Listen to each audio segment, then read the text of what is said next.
Қазоқистон иштирокчиёни эътирозҳои январро афв кард. Бар асоси қонуне ки рӯзи чоршанбе раиси ҷумҳурии Қазоқистон имзо кард, ҳудуди 1500 нафар афв хоҳанд шуд. иштироккунандагони бетартибиҳо ки ҷиноятҳои начандон хурду миёна содир карданд, аз ҷазо озод карда мешаванд. онҳое ки барои ҷиноятҳои вазнин ва махсусан вазнин маҳкум шудаанд, ҷазои зиндон кам карда мешавад.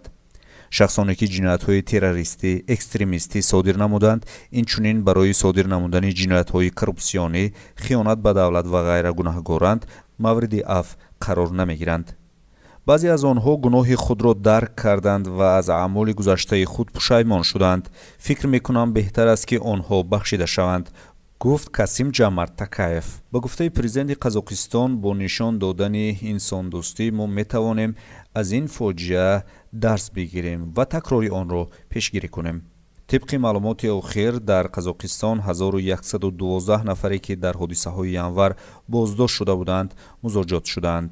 рӯзи 2 январ дар яке аз манотиқи кишвар бо далели якбора боло рафтани қимати газ тазоҳуроти оммавӣ ба вуқӯъ пайваст. бо вуҷуди он ки мақомоти кишвар гузаштҳо карда танзими давлатии нархҳоро ҷорӣ намуд, эътирозҳо дар саросари кишвар паҳн шуда ба бетартибӣ табдил ёфт. вазорати умури дохилии Қазоқистон хабар додааст ки ҳудуди 10 000 нафар боздост шудаанд.